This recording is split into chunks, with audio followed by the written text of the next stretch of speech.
So the first step in our keyword research is really to do some keyword brainstorming. And in this lecture, I want to give you a process to do that using 3 different tools. By the end of this lecture, then, you will have an Excel sheet full of about 50 to 75 keywords, which then in the next lecture, we're going to bring into the Google Keyword Planner tool and narrow that list down by really checking the monthly search volumes.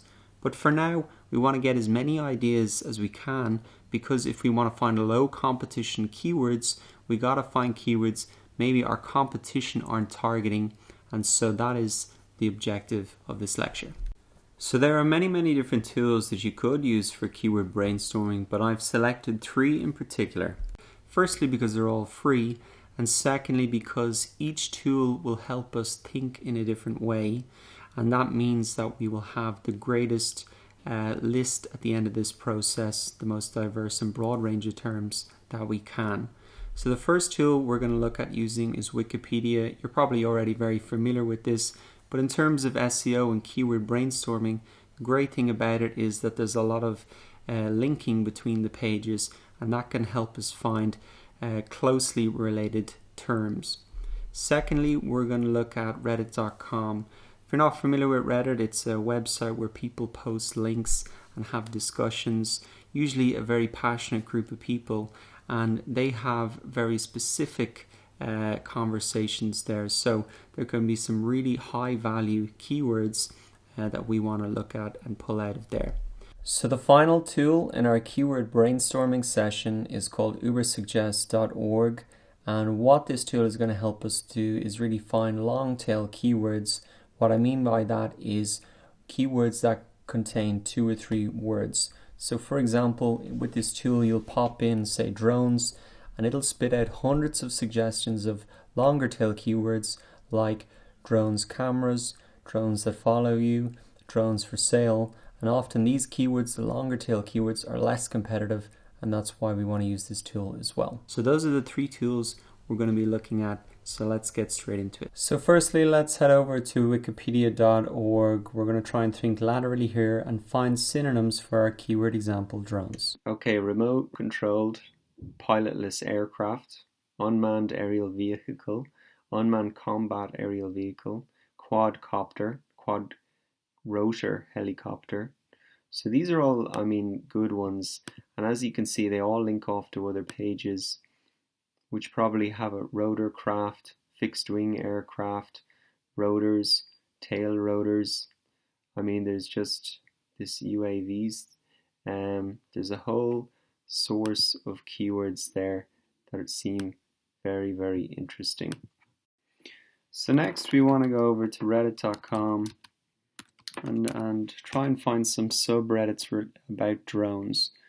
So here's something that looks interesting. As you can see, there's different subreddits. So DIY drones is one, UAV drones is another, multicopter drone. Let's just have a look in this one, DIY drones. So what you'll see here is probably a lot of hardcore people talking about drones. Let's see, general consensus. So this looks HK. This is some type of product or product part. Quadcopter part lists. That could be interesting. People talking about the different parts if you wanted to sell on Amazon specific parts. Quad build parts, drone versus RC heli. So there's another keyword as well.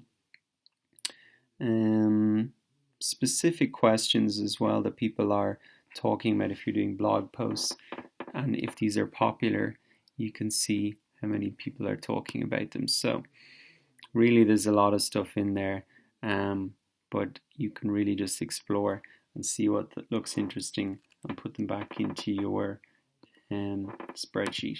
So the final way we're going to get hundreds of potential keywords is to use this tool called ubersuggest.org. Again, it's free, and all you have to do is type in your keyword right here. So I've already typed in drones, and as you can see, they've given me 378 suggestions. This is very similar to when you type into Google.